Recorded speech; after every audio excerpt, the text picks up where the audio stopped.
عشق محبت عشق محبت آنا حضرت آنا حضرت عشق محبت عشق محبت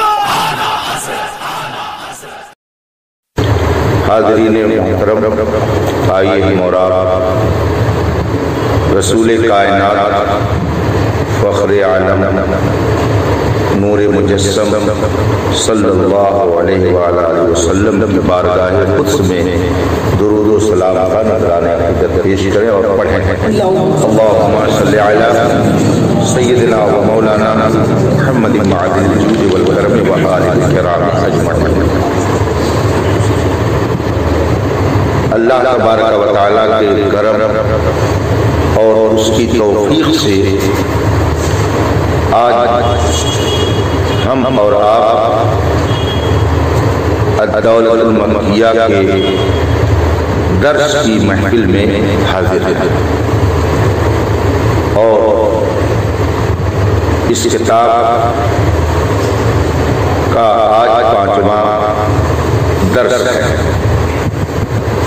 لیکن آج کی نشست 3 حصوں پر منقسم اور بٹی ہوئی ہے۔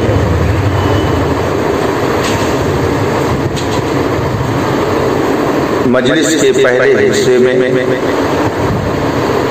اس عظیم الشان کتاب کا سابقہ روایت کے مطابق درس ہوگا اور دوسرے حصے میں رسول پاک صلی اللہ علیہ وسلم کا عظیم معجزہ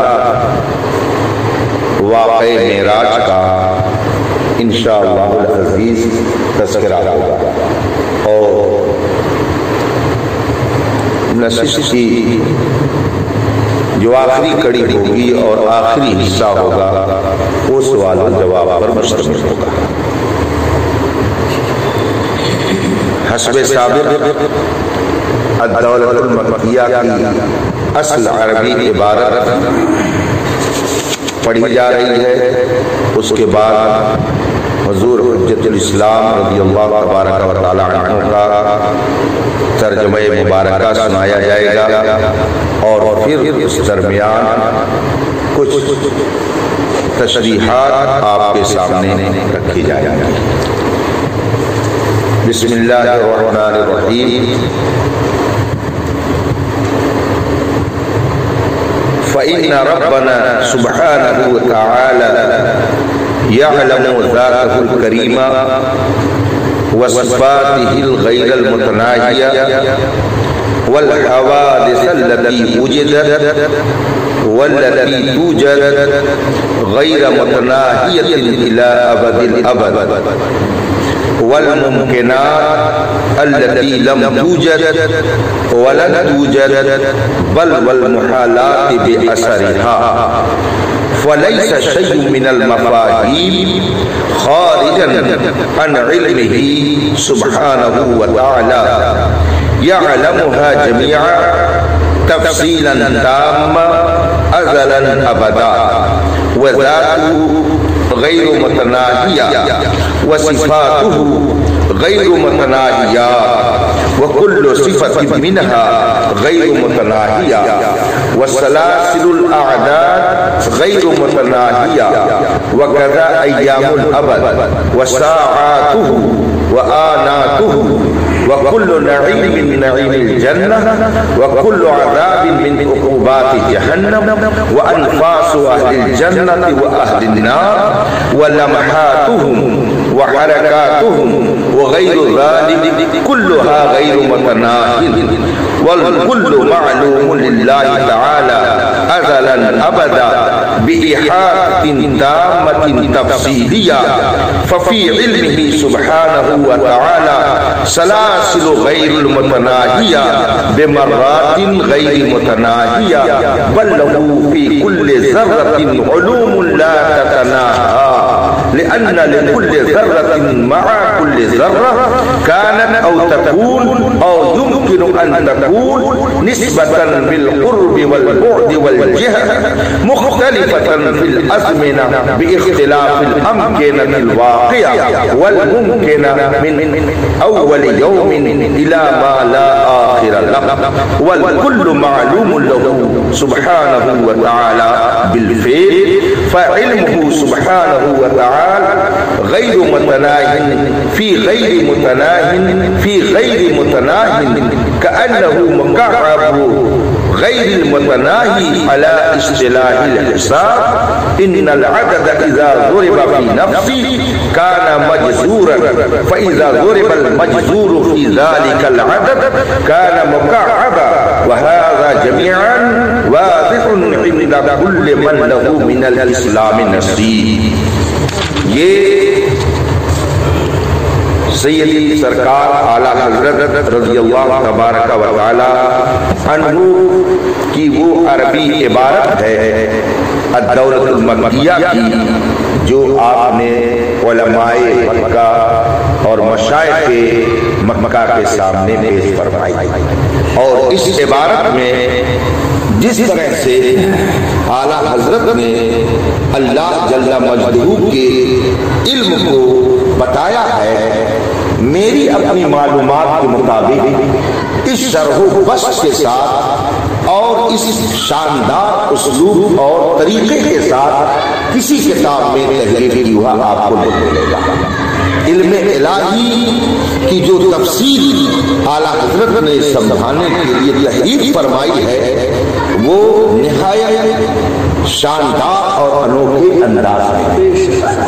چونکہ رسول پاک صلی اللہ علیہ وسلم کے علم غیب سے متعلق یہ بحث ہے اور بدعقیدہ یہی ورگلانے کا کام کرتے تھے کہ اہل سنت و جماعت کے لوگ اللہ اور رسول کے علم کو برابر ٹھہراتے ہیں. تو اعلیٰ حضرت رضی اللہ تعالی عنہ نے پہلے یہی تفصیل فرمائی کہ اللہ کے علم کہ کیا حالات اور اس کی کیا کیفیت ہے اور رسول پاک صلی اللہ علیہ وسلم کے علم کی کیا حالت.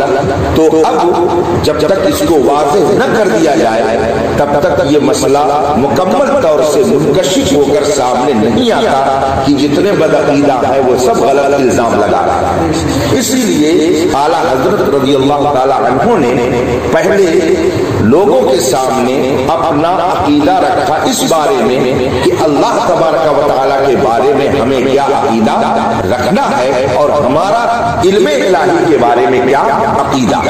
وہی گفتگو چل رہی ہے. اور اس سے پہلے بتایا گیا تھا کہ ایک ہے مطلق علم اور ایک ہے علم مطلق، اور اللہ تبارک و تعالیٰ کے لیے علم مطلق تفصیلی ہے اور اس کے علاوہ جو علم کی قسمیں ہیں وہ سب مخلوقات کے لیے ہیں، اللہ تبارک و تعالیٰ کے لیے نہیں.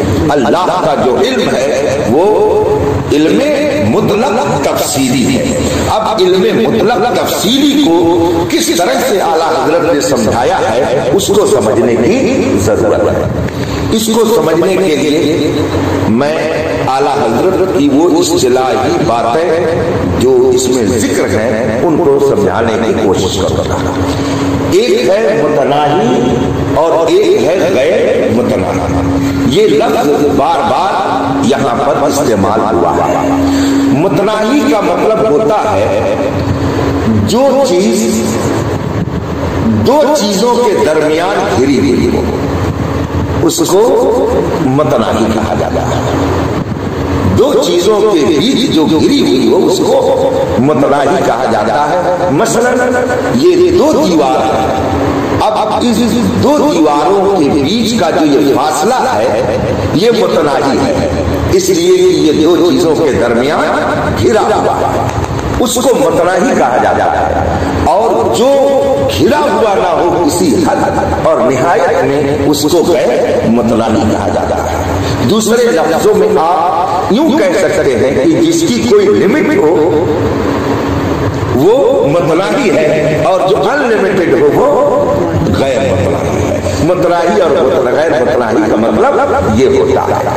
تو مخلوقات الہیہ، اللہ کی جتنی مخلوق ہے اور جن جن کو اللہ نے علم دیا، ان میں سب سے عظیم مخلوق انبیاء کرام ہیں، اور پھر ساری کائنات میں سب سے عظیم مخلوق میرے آقا صلی اللہ علیہ وسلم ہے۔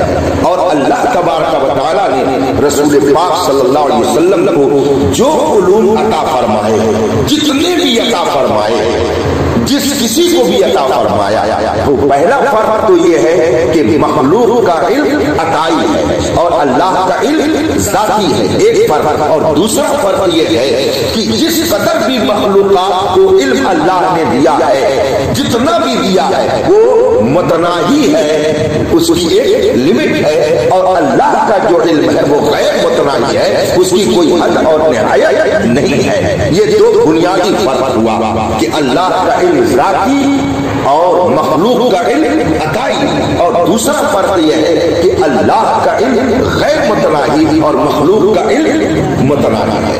اب اس کا علم جو غیر متناہی ہے، ہمارا جب یہ عقیدہ ہے اور نبی کا علم متناہی ہے، تو دونوں میں برابری کا کوئی سوال ہی پیدا نہیں ہوتا ہے۔ اس لیے اگر کوئی یہ کہتا ہے کہ سنی لوگ حضور کے لیے علم غیب مان کر کے آپ کے علم کو اللہ کے علم کے برابر ٹھہرا رہے ہیں، تو اس کا مطلب یہ ہوا کہ وہ ہم پر نہیں اعتراض کر رہا ہے بلکہ اللہ کے علم پر اعتراض کر رہا ہے۔ اس لیے کہ ہم نبی کے علم کو جب متناہی کہہ رہے ہیں اور وہ یہ کہتا ہے کہ نبی کے علم کو اللہ کے علم سے برابری دی جا رہی ہے، تو گویا اس کے نزدیک اللہ کا علم بھی کیا ہوگا؟ متناہی ہوگا، تبھی دونوں میں برابری ہو سکتی ہے۔ تو وہ ہم پر اعتراض نہیں کر رہا ہے بلکہ حقیقت میں خدا کے علم پر اعتراض کر رہا ہے۔ ہمارا عقیدہ یہ ہے کہ مخلوقات کا علم متناہی اور خدا کا علم غیر متناہی، اس کی کوئی لمٹ اور اس کی کوئی حد اور انتہا نہیں۔ اسی کو سمجھانے کے لیے اعلیٰ حضرت فرماتے ہیں کہ تو اس دوسری تقسیم میں یہ 4 قسمیں ہیں، ان میں سے ایک اللہ کے ساتھ خاص ہے، وہ علم مطلق تفصیلی ہے۔ اب یہ ہوا دعویٰ کہ اللہ تبارک و تعالیٰ کا علم مطلق تفصیلی ہے۔ اب اس دعویٰ کی دلیل کیا ہے؟ تو قرآن کریم کی آیت کریمہ اعلیٰ حضرت نے کوٹ فرمائی ہے، اور اس میں اعلیٰ حضرت رضی اللہ تبارک و تعالیٰ عنہ نے قرآن کی متعدد آیتوں میں سے ایک آیت جو سورہ فتح کی ہے اس کو نقل فرمائی، وَكَانَ اللَّهُ بِكُلِّ شَيْءٍ عَلِيمًا۔ اب اس کا ترجمہ کرتے ہوئے حجت الاسلام قدس سرہ فرماتے ہیں کہ اللہ تبارک و تعالیٰ کا علم مطلق تفصیلی ہے، جس پر یہ آیت کریمہ دلالت کرتی ہے، گویا وہ دعویٰ ہوا اور یہ اس کی دلیل ہے، جس کا ترجمہ کیا ہے؟ اللہ تعالیٰ ہر شے کا جاننے والا ہے، ہر شے کا جاننے والا ہے۔ ہم اور آپ لفظ شے تو بولتے ہیں، مگر شے کہتے کس کو؟ ہم اور آپ یہ بولتے ہیں کہ یہ ایک چیز ہے، تو چیز ہے کیا؟ چیز کیا چیز ہے؟ یہ ایک اہم مسئلہ، اس کے لیے باقاعدہ علم کلام میں ایک چیپٹر ہی خاص کیا جاتا ہے کہ چیز کہتے کس کو۔ اس سلسلے میں اہل سنت و جماعت اور کسی زمانے میں ایک باطل فرقہ موجود تھا جس کا نام معتزلہ تھا، ان کے درمیان بہت بحث ہے کہ شے کس کو کہا جائے گا۔ تو ہم اہل سنت و جماعت کے نزدیک شے کی جب تعریف کی گئی تو اس میں کہا گیا الشیء عندنا هو الموجود، شے موجود کو کہا جاتا ہے، جو موجود ہو اس کو شے کہا جاتا ہے۔ یہ اہل سنت و جماعت نے شے کا معنی بتایا، جو موجود ہے وہ شے، لہذا جو چیز ختم ہو گئی وہ شے نہیں، یا جو ابھی وجود میں آئی ہی نہیں وہ شے نہیں۔ الشیء عندنا هو الموجود، شے یعنی چیز جو موجود ہو اس کو چیز کہا جائے۔ اسی اعتبار سے اللہ تبارک و تعالیٰ کے لیے قرآن کریم میں یہ لفظ، یہ کلمہ آیا ہوا، قل ای شیء اکبر شہادۃ قل اللہ۔ آپ ان سے کہیے ایو شیء اکبر و شہادت، سب سے بڑی کون سی شے ہے گواہی کے اعتبار سے؟ قل اللہ، اے محبوب آپ فرما دیجئے کہ اللہ. تو اب شے کا اطلاق اللہ پر بھی ہوا، گویا اللہ بھی ایک شے ہے، اس لیے کہ شے کا معنی کیا ہوتا ہے؟ موجود، اور بلا شبہ وہ موجود ہے. اس اعتبار سے اس کے لیے بھی شے کا لفظ بولا جا سکتا ہے. اب یہاں پر جو لفظ شے ہے وَكَانَ اللَّهُ بِكُلِّ شَيْءٍ عَلِيمًا، یہاں پر شے کا کیا معنی؟ اس لیے کہ اگر شے کا وہی مطلب لیا جائے کہ جو موجود ہے وہ شے ہے، تو اس کا مطلب یہ ہوگا کہ جو موجود ہے اللہ صرف انہی کو جانتا ہے، اور جو موجود نہیں ہے اللہ ان کو نہیں جانتا. حالانکہ ایسا، اس لیے اب اس کی تفصیل اعلیٰ حضرت فرماتے ہیں کہ لفظ شے جب بولا جاتا ہے، یہ بھی ہر درجہ کمال ہے اعلیٰ حضرت کہ ایک لفظ کا کہاں پر کیا معنی ہوگا.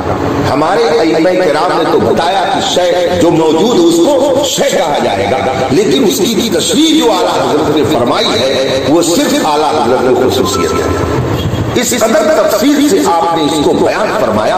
ارشاد فرماتے ہیں کہ لفظ شے کا ہر جگہ یہی معنی نہیں ہوگا جو موجود ہے وہ شے، ہر جگہ یہ معنی نہیں ہوگا.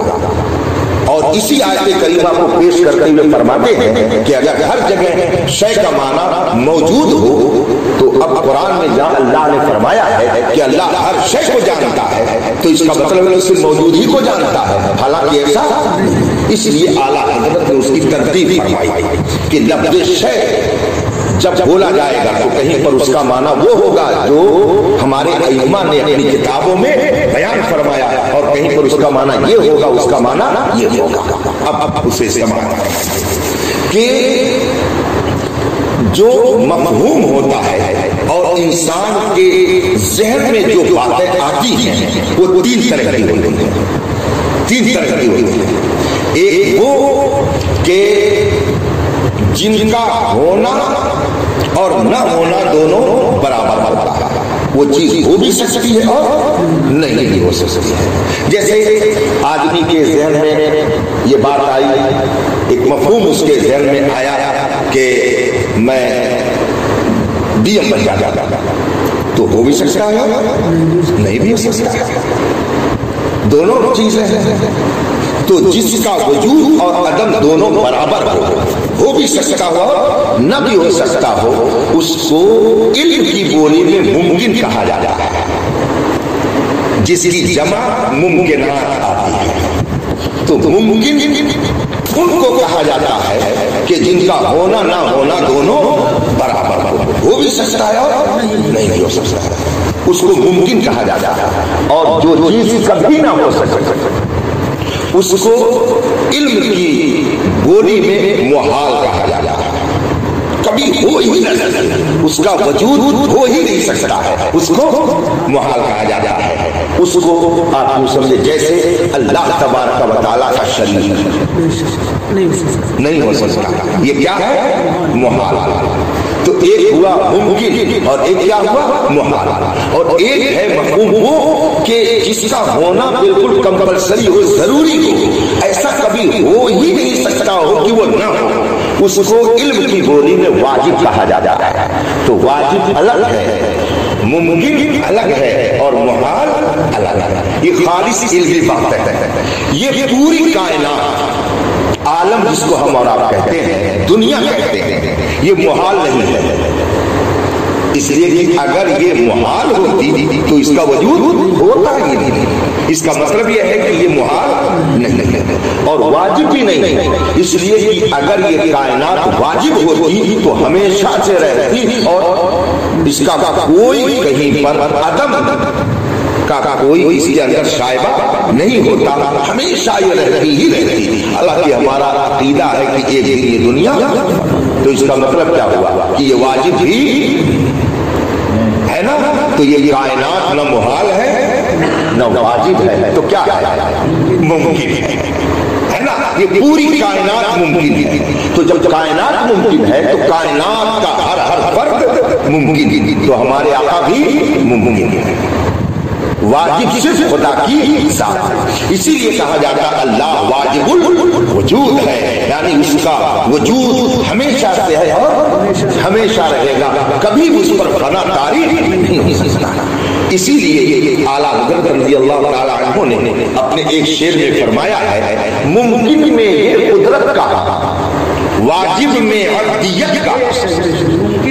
ممکن میں یہ قدرت کا، واجب میں عبدیت کا، یعنی جو شے ممکن ہوتی ہے وہ اپنے وجود میں تو خود ہی دوسرے کی محتاج ہوتی ہے.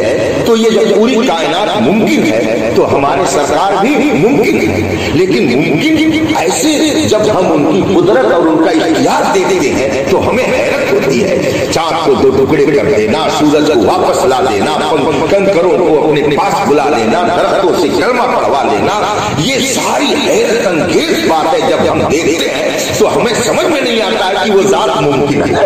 اس لیے ممکن تو وہ ہوتی ہے جو اپنے وجود میں دوسرے کی محتاج ہوتی ہے. تو ہم سرکار کو کیا کہیں ممکن، لیکن جب ممکن کہتے ہیں تو پھر یہ قدرت ان کی دیکھ کر کے ہمیں سمجھ میں آتا ہے کہ یہ ممکن نہیں. لیکن کیا کہیں، واجب کہیں، محال تو کہہ نہیں سکتے ہیں. اس لیے کہ محال وہ ہے جس کا وجود ہی نہ ہو سکے، اور ہمارے سرکار موجود ہیں تو محال تو کہہ نہیں سکتے. تو اب ایک ہی چیز بچی ہے واجب. تو واجب تو صرف خدا ہے جو معبود ہے اور میرے آقا عبد ہے. تو ممکن میں یہ قدرت کا، واجب میں عبدیت کا. لیکن ظاہر سی بات ہے کہ تینوں میں سے کوئی نہ کوئی ایک ہے ضرور. تو نہ محال ہے نہ واجب ہے، ممکن میں یہ قدرت جو ہے ہم کو دیکھ کر کے حیرت ہو رہی ہے. تو کیا کہیں، اعلیٰ حضرت فرماتے ہیں ممکن میں یہ قدرت کہاں، واجب میں عبدیت کہاں. حیران ہوں یہ بھی ہے خطا یہ بھی نہیں وہ بھی نہیں. اس لیے یہ سرکار جب موجود ہے تو دونوں میں سے کوئی نہ کوئی ایک ضرور ہوں گے، یا تو واجب ہوں گے یا تو ممکن ہوں گے. تو دونوں کا انکار بھی نہیں کیا جا سکتا ہے. اور کیا مانوں یہ بھی نہیں سمجھ میں آ رہا. بات سمجھ میں آئی؟ اب آگے فرماتے ہیں کہ سرکار میرے کیا. آگے شعر میں اعلیٰ حضرت نے اس کی وضاحت فرمائی. حق یہ کی ہے عبد الہ اور عالم امام کے شاہ، برزخ ہے وہ سر خدا یہ بھی نہیں وہ بھی. یہ اعلیٰ حضرت کے اشعار جو من کو فلسفہ سے بھرے ہوئے ہیں. اسی طریقے سے تو ایک ہے ممکن اور ایک ہے محال اور ایک ہے واجب. کائنات پوری کائنات پورا عالم یہ ممکن ہے، جس کی جمع ممکنات. ہم سب ممکنات میں ہیں. ہمارا وجود اگر ضروری ہوتا تو کبھی ہم پر موت طاری نہیں، اور اگر ہمارا نہ ہونا ضروری ہوتا تو کبھی ہمارا وجود نہیں ہوتا. اس کا مطلب کیا ہوا کہ یہ پوری کائنات ممکن، اور اس ممکن کا حال یہ ہے کہ سارے ممکنات میں سب سے اعلیٰ قسم کے ممکن رسول پاک صلی اللہ علیہ وسلم کی ذات. تو اب اللہ تبارک و تعالیٰ کا علم کیا صرف ممکنات ہی تو ہے؟ ایسا نہیں. جو چیزیں محال ہیں اللہ انہیں بھی جانتا ہے، اور جو ممکن ہے انہیں بھی جانتا ہے. اور خود اللہ واجب ہے تو کیا وہ اپنی ذات کو نہیں جانتا؟ اپنی ذات کو بھی وہ جانتا ہے، اور ذات کے ساتھ ساتھ اپنی صفات کو بھی جانتا ہے. تو اس کا مطلب کیا ہوا کہ علم کا تعلق صرف موجود ہی سے نہیں ہے، بلکہ محال سے بھی ہے، واجب سے بھی ہے اور ممکن سے بھی. جب اس ممکن کا ہماری عقل احاطہ نہیں کر پا رہی ہے، بھائی دنیا کب سے پیدا ہوئی کوئی بتا سکتا ہے؟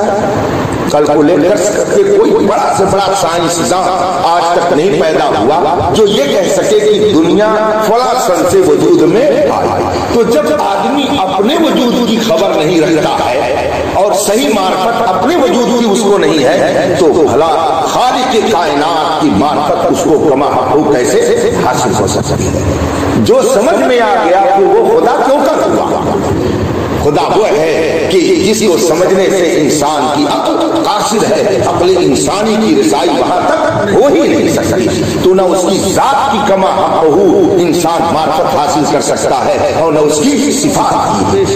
تو اللہ کا علم صرف ممکن ہی کو شامل نہیں ہے بلکہ جتنے محالات ہیں سب کو وہ جانتا ہے، جتنے ممکنات ہیں سب کو جانتا ہے، اور جو واجب اور اس کی صفات ہیں سب کو وہ جانتا ہے. تو اس کا مطلب ہے کہ شے کا ایک معنی یہ بھی ہوتا ہے کہ جو واجب ممکن محال سب کو شامل ہوتا ہے، اور یہی معنی یہاں پر مراد ہے. اب اس کا تفصیلی حال کیا ہوگا؟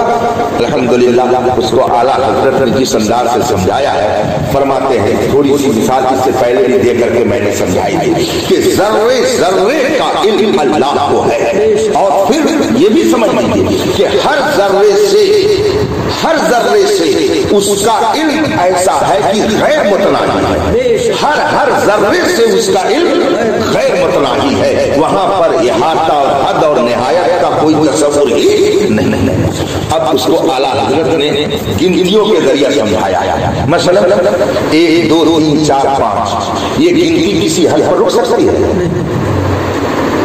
کوئی حد ہے؟ نہیں. 1 2 3 4 5 کرتے چلے 100 پھر 101 102 103 201 203 یہ سلسلہ کہیں رکنے والا نہیں.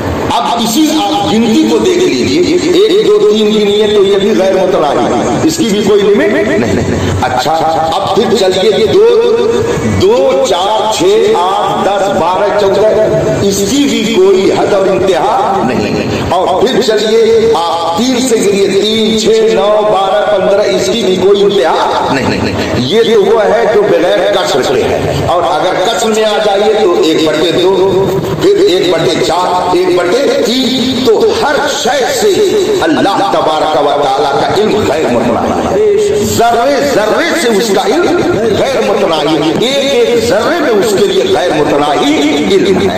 یہ وہ علم ہے جو صرف اللہ تبارک و تعالیٰ کے لیے خاص. اس تفصیل کے ساتھ کسی اور کتاب میں آپ کو نہ ملے گا جو اعلیٰ حضرت نے اپنے انداز میں بیان فرمایا ہے. ہر علم ایک علم میں غیر متناہی علم، ہر علم میں غیر متناہی علم. مثلا ہم یہاں بیٹھے ہوئے ہیں، بے شک اللہ تبارک و تعالیٰ کو ہمارے بارے میں معلوم ہے، اللہ کو ہمارا علم ہے. تو ایک ذات کا یہ علم ہوا. اب اس ایک علم میں اس کے لیے غیر متناہی علم ہے، غیر متناہی علم ہے. اس کو یوں جتنے لوگ یہاں بیٹھے ہوئے ہیں، اب میرا ہر فرد سے کتنا فاصلہ، کئی سینٹی میٹر، ان کا پھر ان سے کتنا تعلق ہے، پھر ان کا ان سے کتنا فاصلہ، پھر اس بیچ میں کتنا فاصلہ، پھر میرے جسم کے جو اعضاء ہیں ان اعضاء میں اس وقت کتنا فاصلہ، ایک حصے کا دوسرے حصے سے کتنا فاصلہ، کئی سینٹی میٹر ہے. اور پھر یہ ہے کہ ایک پورب ہے اور ایک پچھم ہے، ایک اتر اور ایک دکن ہے. تو پھر اوپر کے اعتبار سے جو چیزیں اوپر ہیں ہر چیز سے میرا کتنا فاصلہ، چھت سے بھی فاصلہ، چھت کے اوپر فرض کیجئے اگر کوئی درخت ہو اس سے بھی فاصلہ، اس کے اوپر فرض کیجئے کوئی پرندہ اڑ رہا ہو اس کا بھی فاصلہ، پھر اس کے اوپر بادل ہو اس کا بھی فاصلہ، پھر اس کے اوپر آسمان ہو اس کا بھی فاصلہ، پھر دوسرا تیسرا چوتھا. تو ہر ایک شے سے غیر متناہی علم کا تعلق ہے، اور اللہ ہر ایک کو جانتا ہے. یہ ہے اس کے علم کی کیفیت جو ہم صرف بیان کر سکتے ہیں اپنے لفظوں میں، اس کو ہم خود بھی سمجھ نہیں. اللہ تبارک و تعالیٰ کے علم کے سلسلے میں اعلیٰ حضرت نے یہ تفصیل بیان فرمائی. چنانچہ فرماتے ہیں کہ اللہ تبارک و تعالیٰ کا علم جو ہے وہ علم مطلق تفصیلی ہے، جس پر یہ آیت کریمہ دلالت کرتی ہے کہ اللہ تعالیٰ ہر شے کا جاننے والا، اس لیے کہ ہمارا رب اپنی ذات کریم اور اپنی